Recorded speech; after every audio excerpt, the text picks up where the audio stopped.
listener production. Hey, Chris Beery with you. Welcome to The Briefing. What do the Australian Medical Association, KFC and Pfizer have in common? Well, they all lobby our federal government. It's all legal and dictated by a number of rules. But how much impact can these groups really have in shaping public policy? I think what we forget is politics is really about power. Who has it, who gets what they want, and who doesn't have it and who misses out. It's not a level playing field when those with powerful commercial vested interests with hundreds of millions of dollars to spend on lobbying are up against, say in our case, the Alliance for Gambling Reform. We have 5 staff. That's coming up in the second half of this episode. First though, let's get into headlines with Helen Smith. It's Friday, October the 4th. Morning, Chris. 2 pro-Palestine events planned for Sydney over the next coming days will be going ahead, with New South Wales Police and protest organisers reaching an 11th hour agreement yesterday afternoon.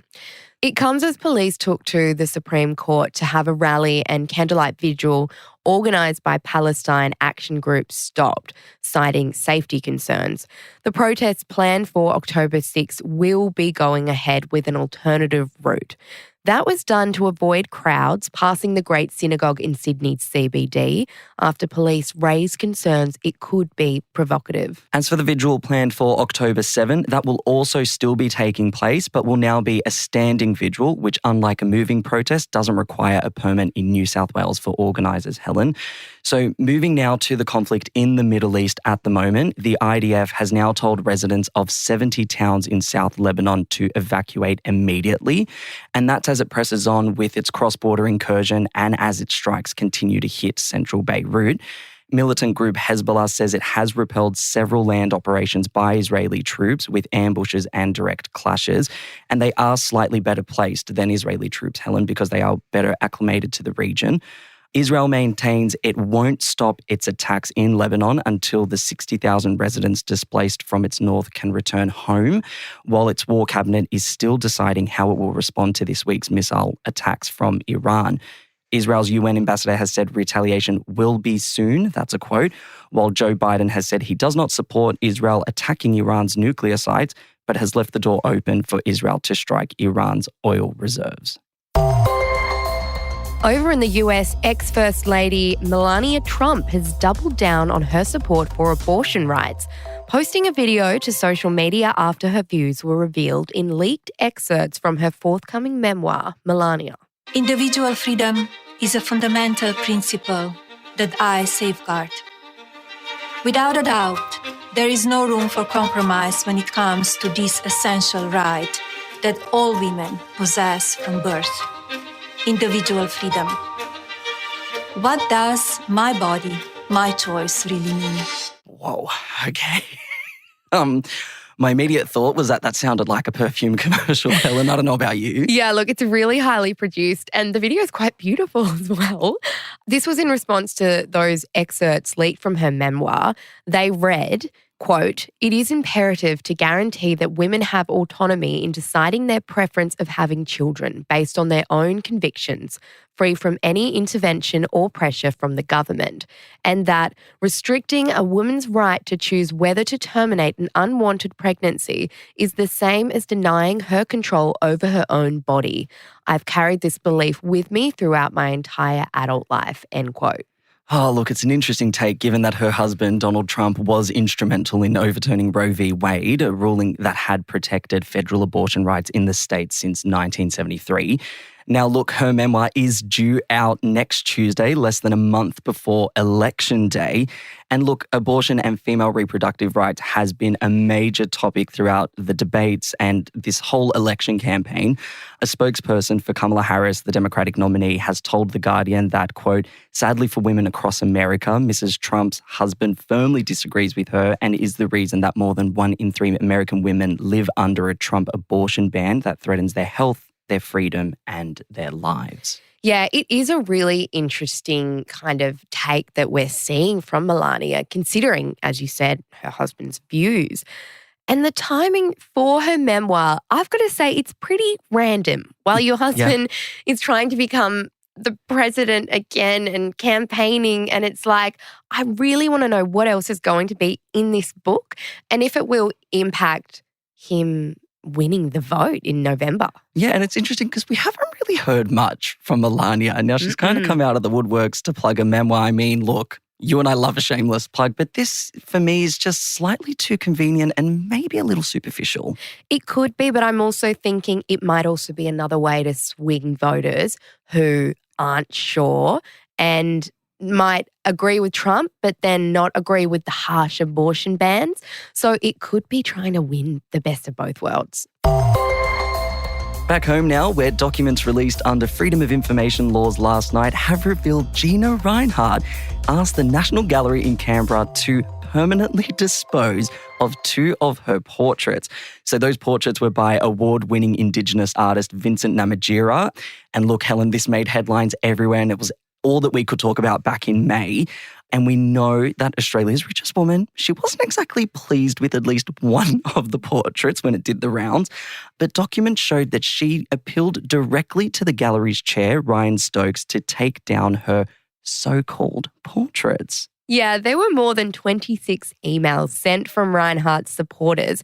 And despite this month-long campaign from Rinehart, her company Hancock Prospecting, and some of these top athletes, nothing swayed the gallery into removing her portraits. And the paintings were part of Namatjira's exhibition, which closed just in July. They also included satirical portraits of Queen Elizabeth, AFL star Adam Goodes, and former Prime Minister Julia Gillard. And none of them seemed to kick up a stink, so it is quite interesting that Gina cares this much. And don't get me wrong, they had every right to kick up a stink because these portraits are very different. They're not conventional portraits. And look, I remember we did cover this on the briefing with our very own Antoinette Lattouf, who was very displeased with a particular portrait drawn of her. So that deep dive is titled Antoinette Lattouf is Defending Gina Rinehart. That's an episode back in May if you want to have a listen. But look, Rinehart has a fortune of $37.6 billion. I truly think this portrait is the least of her worries. And a reminder that this weekend, it's time to move the clock an hour forward for most of Australia. It's daylight savings time. So New South Wales, the ACT, Victoria, South Australia and Tasmania will all be taking part, while Queensland, Western Australia and Northern Territory will not. So when do they start? Well, it's Sunday, October the 6th at 2 a.m. Australian Eastern Standard Time. But the big question, Helen, for everyone at home or on the train or in the car right now, are we losing or winning an hour of sleep? Sadly, we will be losing an hour of sleep. So be prepared to wake up on October 6th feeling a little bit dazed. Give yourself a break. It's okay. But daylight savings will continue and go on until next year, April 2025. Oh, bring on summer, I say. Hey, Helen, thanks so much for joining us on the headlines. Up next is our deep dive looking into political lobbying, specifically looking at the influence of gambling groups.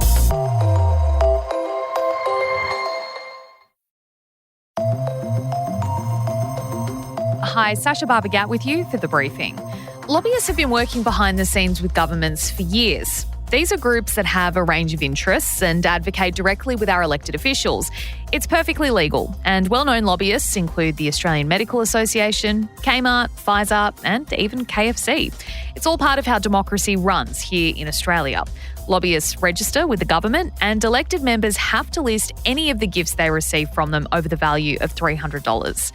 This week, the Alliance for Gambling Reform revealed through its new database that 19 MPs received gifts from betting companies over the past few years. Many of them were good tickets to sporting events. And this all comes as the federal government considers whether to ban betting ads. While the initial reaction might be one of disgust, can we really blame lobby groups for trying to push their agenda, or the pollies for hearing them out in our democratic society? The Alliance for Gambling Reform's Chief Advocate, Tim Costello, is joining me now to talk about it. Tim, welcome to the briefing. Look, the Alliance has disclosed this information, I suppose expecting outrage or, anger from the public. But given that we live in a democracy, is it really that bad for politicians to be meeting with and talking to groups with all different perspectives?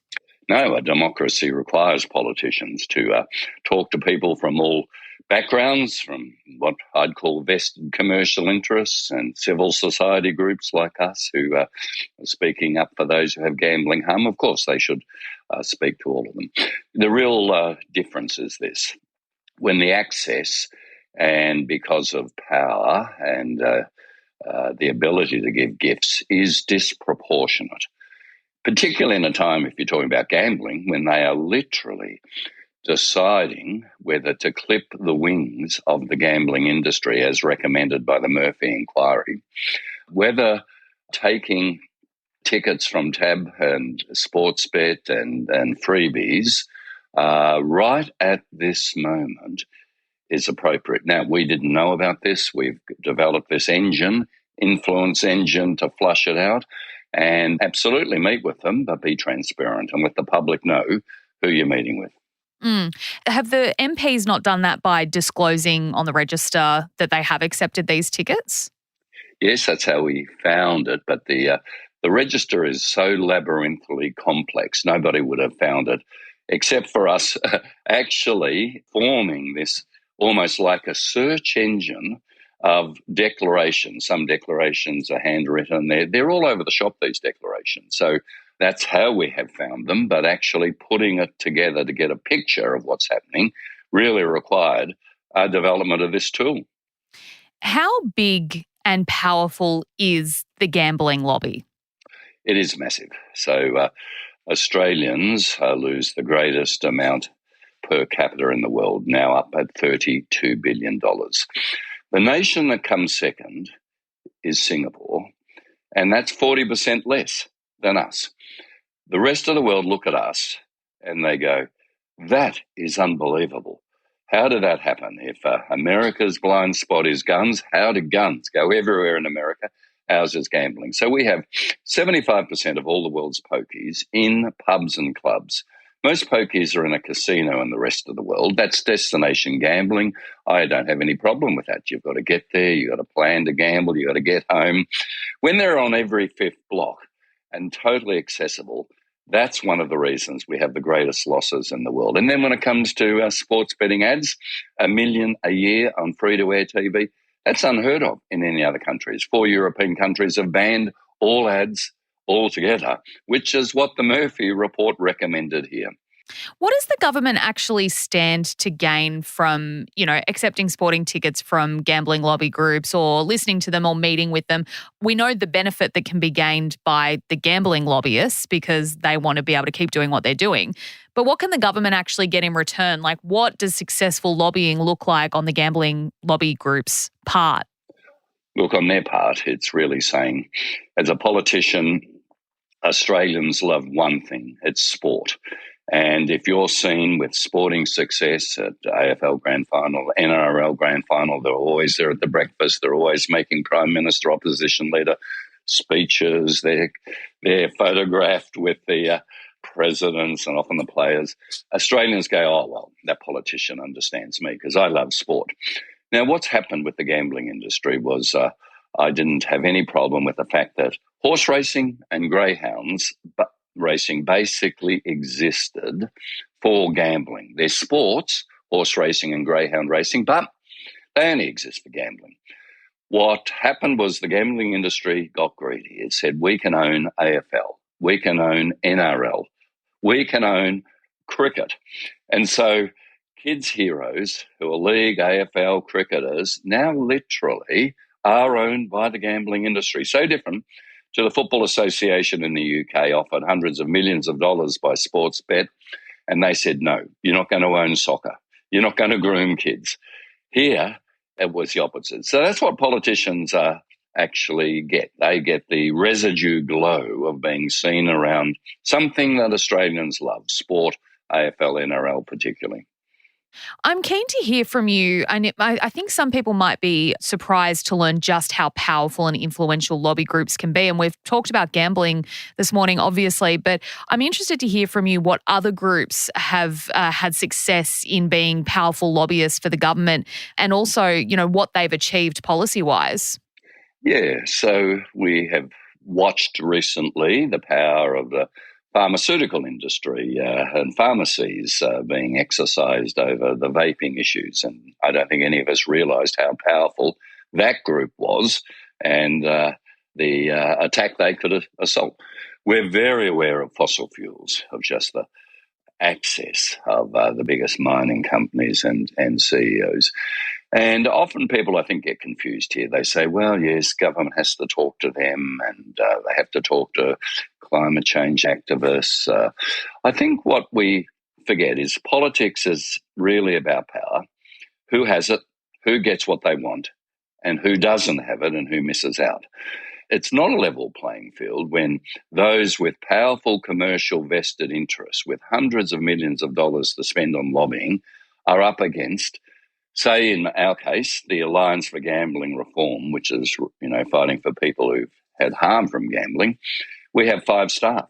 We're up against a multi-billion-dollar industry. Now, I think you would find climate activists would say the same with mining companies. It's not actually just a case of speak to everybody, but who's really in the ear, giving the largesse and the gifts to politicians and getting access in a way that isn't transparent. There are strict rules and regulations around lobby groups, and we can talk about whether they need to get stricter or tougher in a second. But I wanted to ask you if we know or if there's evidence that lobbyists have been skirting these rules or perhaps be successful in breaking them a little bit in order to get what they want. Like, is there an issue with the rules as they stand, and have we witnessed how that's happening with lobby groups being able to, skirt around them a little bit? Well, look, we only understand rules within a culture. We're all goldfish swimming in a goldfish bowl. So when you've got the former 2 heads of the AFL, Andrew Demetrio, who goes to run then Crown Bet and introduces it to his protege, Gil McLachlan, who becomes the AFL Supremo. Both AFL Supremos now are left to run gambling companies, Gil McLachlan running the TAB. So is it sport or is it gambling? Oh, well, we've got Peter V'landys, NRL, as chair of racing. Well, is it sport or is it gambling? We're in a culture, we love sport. Well, it's not really. They're access gambling. They're sort of sports people. We see how the rules get subverted in a culture of confusion, of blurring the lines. That's what's actually going on. Tim, before we let you go, do you think Australia needs to have stricter, tighter regulations when it comes to lobby groups and what they're able to do, or do you think we're hitting the right balance? Oh, no, we need much stricter regulations. I think this exercise for us in saying, well, what freebies are politicians getting in by way of sporting events from sports betting companies was so hard to work out. And we know those groups with well-paid lobbyists have done a brilliant job. It works this way. The former communications minister in the Labor government, Stephen Conroy, the gamekeeper, goes to be the head of Wagering Australia, the poacher.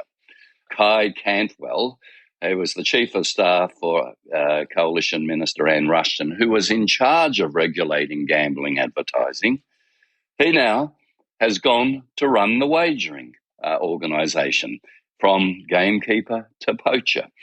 Look, we need far clearer rules about political staff actually running powerful lobby groups. They have all the relationships. They can pick up the phone because they've got all the phone numbers that I don't have and civil society that don't have of politicians on their dial. That's where we need some rules. Tim Costello, thanks so much for talking to us today and taking us through, just how powerful these lobby groups can be. That's been a pleasure. That was Tim Costello from the Alliance for Gambling Reform speaking with me there. That is it for this episode of The Briefing. Thank you for listening. Before you go, we'd love it if you could share this ep with someone you think might enjoy it. And if you want to keep up with our other content, don't forget we put up full episodes of our weekend briefing chats on YouTube. Search Listener Newsroom and don't forget to subscribe. Also follow us on Instagram. We're at The Briefing Podcast. I'm Sasha Barbagat. See you next time.